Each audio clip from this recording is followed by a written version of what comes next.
Thank you. So I just wanted to do a quick walkthrough of the CloudBank user portal and talk about, or show you some of where the training materials live, and then do a quick demonstration of some of the PI and user functionality that we have in the portal. So one thing you'll notice is that all of our training materials do not require a login to see. It's available publicly. And so you can see from this page that we have a variety of resources here. If you're new to the cloud, or you know someone who's new to the cloud, you might start here with our Cloud 101 videos. So these are videos that Rob put together that introduce users to some of the key cloud concepts. If you are submitting a proposal to NSF and want to include CloudBank in that, we have a list of eligible solicitations listed here, and they're also listed on the homepage as well. We also have some guidance for how to prepare your proposal for NSF.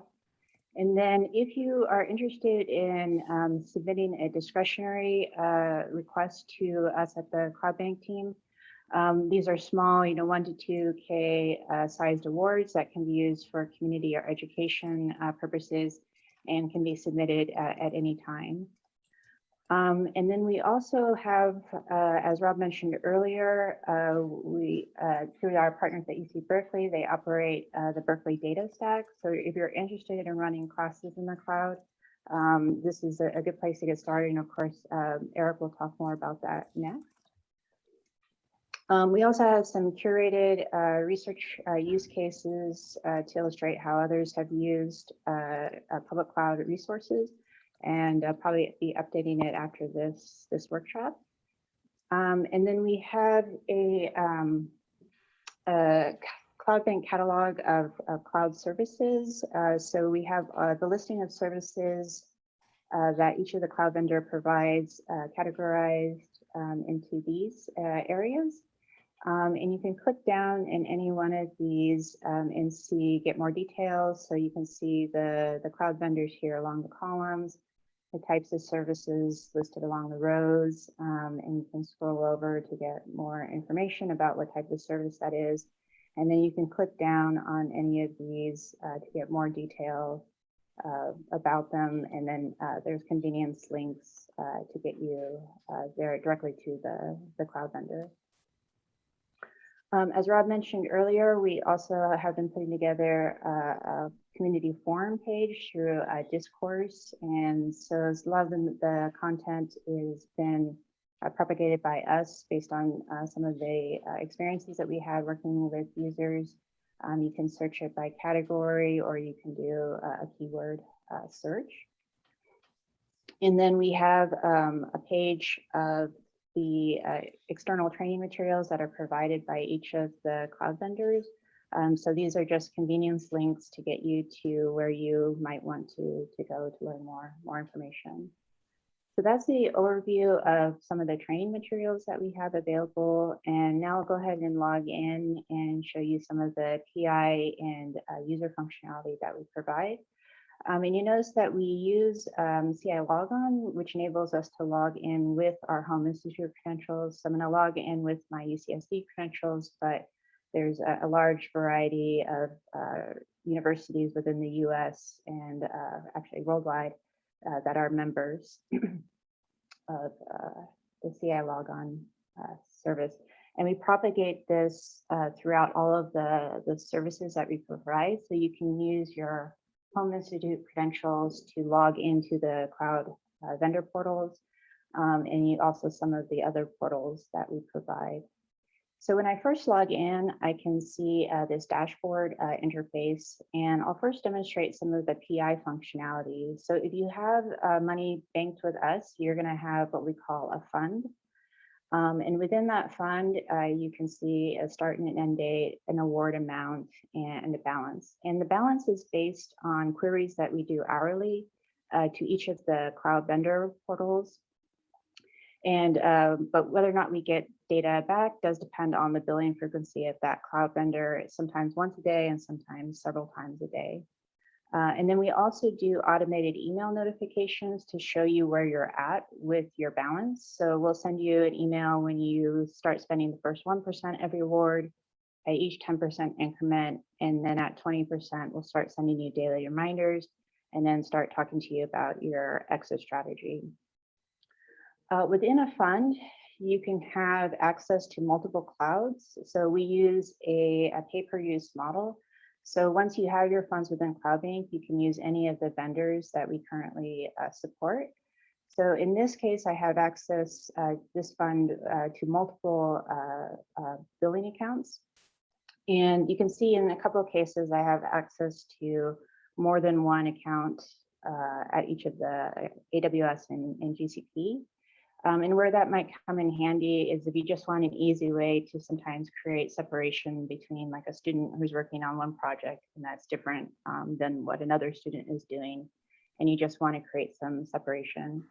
And at any point you can add, if you start with one cloud, you can always add more clouds. That's all completely automated. And so we can get that set up for you. And then the other thing that you can do once you have your account set up is you can delegate access to students or collaborators that you work with.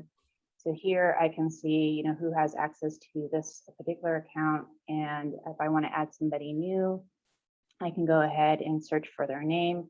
Or if they're not in CloudBank yet, I can go ahead and get them access. And then we start with some initial privileges to get them in the door. So you can maybe view only, you can get power user access or full administrator access. So that's an overview of the PI functionality. And then if I'm coming in as a CloudBank user, I click on this middle square here to access all of the accounts that I have access to. So these may be, from my fund or from somebody else's fund. And you can see the listing here. And in this column here, we have special links, which will enable you to sign on to the Cloud Vendor consoles. So I can go ahead and log in, for example, to GCP. And you can see that here I am logged in as a CloudBank user. And these are the projects that I have available to me. And then similarly, here, same is true for the other cloud vendors as well. And so this, the goal of this is just to get people onboarded to the clouds as quickly as possible.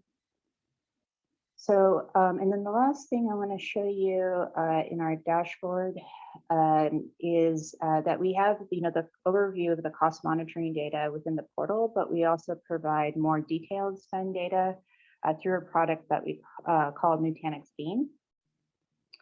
And so this will, it's a multi-cloud cost monitoring tool and currently supports AWS, GCP, and Azure.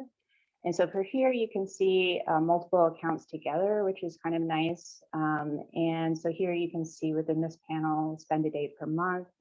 With this panel, you can see historical spend data, and you can drill down and get more information about the type of basically where the money is going. And then the other thing I wanted to show you, as Rob mentioned earlier, optimization is something people will be interested in once they get the basic functionality working. And so they have in this panel here helps you identify if you have unused resources that potentially could be cleaned up, or resources that are being underutilized that could be resized. And you can drill down and get very much more detail on all of these suggestions. And then the last thing I want to show you with the Beam is that we also have access to their flow tool. And so these are automated checks, security checks that run across your account. And then it provides you with different views of the data. And so there's usually a map view that's showing up here, but it's taking a little bit to load. But you can also view the data by different regulatory compliance policies. So for example, like CIS or HIPAA, there we go. And again, here you can drill down and get more details, and it'll help you provide advice on how to fix any issues that you want to address. And so that's the end of my demo. So I'll go ahead and stop sharing, and I will hand off next to Eric.